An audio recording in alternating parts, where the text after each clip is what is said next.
Hello friends, तो हम लोग जो है CSI या नेट के पार्ट ए का प्रिपरेशन कर रहे हैं। इसमें हम लोग बहुत सारे वीडियो अपलोड कर चुके हैं, तो इसका आज हम लोग फिर से एक वीडियो लेके आए हैं। तो पार्ट ए के प्रिपरेशन में हम लोग आज जो वीडियो लेक्चर लेके आए हैं वो हम लोग का है डाटा एनालिसिस। डाटा एनालिसिस से क्वेश्चन हम लोग लेके आ रहे हैं। डाटा एनालिसिस से एक क्वेश्चन लेके आए हैं, इस क्वेश्चन को हम लोग सॉल्व करेंगे। तो ये जो वीडियो सीरीज़ है ये CSI या नेट पार्ट ए का प्रिपरेशन है। पार्ट ए का प्रिपरेशन है, डाटा एनालिसिस का क्वेश्चन लाया गया है। तो क्वेश्चन क्या है देखिए, क्वेश्चन आप लोग को स्क्रीन में शो हो रहा होगा। तो क्वेश्चन देखिए क्या कहते हैं, the function f(x) is plotted against x as shown extrapolated and find the value of the function at x equal to -1।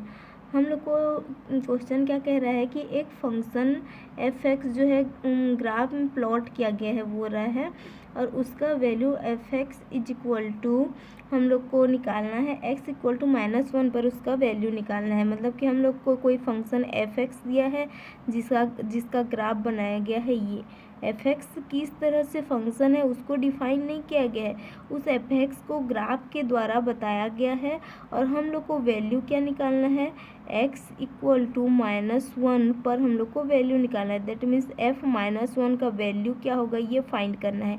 सबसे पहली बात f(x) क्या है ये हम लोग को दिया नहीं है, और हम लोग को f-1 का वैल्यू निकालना है। तो इस क्वेश्चन को सॉल्व करने के लिए हम लोग सबसे पहले क्या करेंगे, देखिए डाटा एनालिसिस का क्वेश्चन इसी तरह का होता है।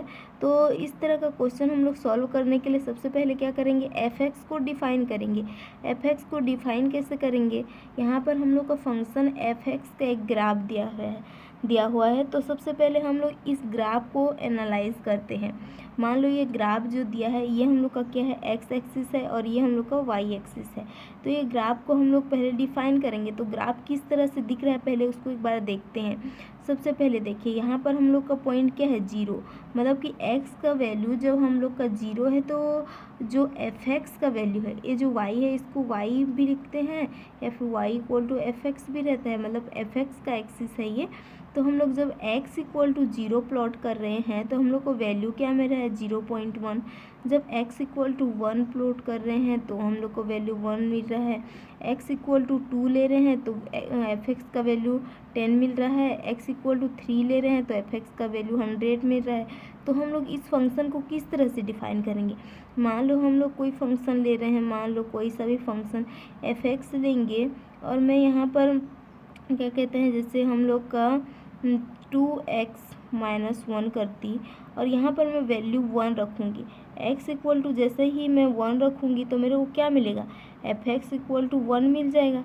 f(x) इक्वल टू 1 तो मिल जाएगा, लेकिन जैसे ही मैं 2 रखूँगी क्या हम लोग का f2 का वैल्यू 10 मिलेगा। यहाँ पर अगर मैं 2 रख दी, f(x) का वैल्यू जो है हम लोग का f(x) जो वैल्यू यहाँ पर दिया है, अगर मैं इसको 2 रख दी, मतलब कि यहाँ पर मैं f2 का वैल्यू निकाल लेती हूँ, तो यहाँ पर क्या मिलेगा, ये हम लोग का 4-1 यानी कि 3 मिल जाएगा।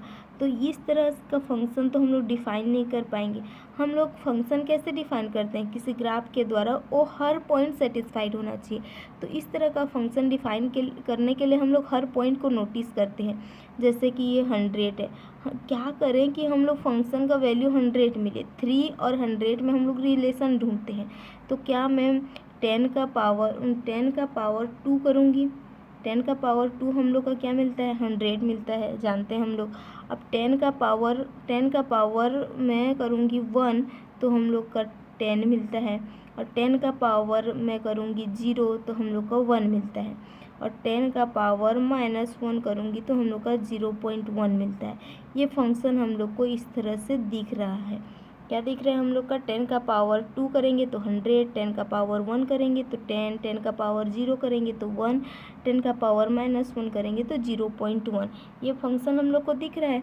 अब इस फंक्शन को हम लोग डिफाइन कैसे करेंगे, क्योंकि हम लोग का जो फंक्शन है यहाँ पर पावर 2 में 100 मिल रहा है, लेकिन वो किस पॉइंट पर मिल रहा है, 3। मतलब कि इस पावर 3 नहीं कर रहे हैं, 3 से एक कम, मतलब कि x का वैल्यू एक कम हो रहा है। तो हम लोग इस फंक्शन को इस तरह से डिफाइन करेंगे। देखिए f(x) इज इक्वल टू 10 का पावर x-1, इक्वल टू 10 का पावर x माइनस 1 डिफाइन किए। अब इसमें हम लोग इस सब कंडीशन को रख के देखेंगे तो वैल्यू सेम देगा। जैसे कि अगर मैं f0 रखूँ, f0 का वैल्यू मैं निकालूंगी तो क्या मिलेगा, 10 का पावर माइनस 1, जिसको हम लोग बोलते हैं 0.1। पहला हम लोग का क्लियर हुआ, पहला पॉइंट क्लियर हुआ हम लोग का। अब दूसरा पॉइंट देखते हैं क्या हम लोग का f1 रखते हैं तो ये क्या होगा, 10 का पावर 1 माइनस 1, मतलब कि 10 का पावर 0, इसका मतलब है 1। इसी तरह मैं f2 रखूँगी तो यहाँ पे 2 माइनस 1 क्या होगा, f2 रखूँगी 2 माइनस 1 क्या होगा हम लोग का 1, मतलब कि 10। f3 रखूँगी तो 3 माइनस 1 मतलब कि 2, 10 का पावर 2 यानी कि 100। मतलब कि ये जो फंक्शन मैंने डिफ़ाइन किया है यह ग्राफ के अनुसार एकदम सही डिफ़ाइन किया गया है। तो फंक्शन हम लोगों ने डिफ़ाइन कर लिया, फंक्शन किस तरह से होगा, फंक्शन डिफ़ाइन हो गया। अब इस फंक्शन के अनुसार हम लोग को f-1 का वैल्यू निकाल लेना है। हम लोग को क्वेश्चन में क्या पूछा है, f-1 का वैल्यू फाइंड आउट कीजिए। फंक्शन हम लोगों ने f(x) इक्वल टू डिफाइन कर लिया, हम लोग का f(x) इक्वल टू क्या है, हम लोग का 10 का पावर x माइनस 1 डिफाइन कर लिया।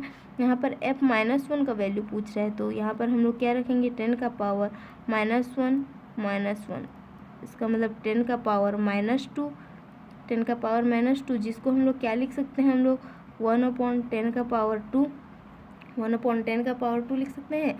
और इसको हम लोग लिखते हैं 1/100, और 1/100 का वैल्यू होता है 0.01।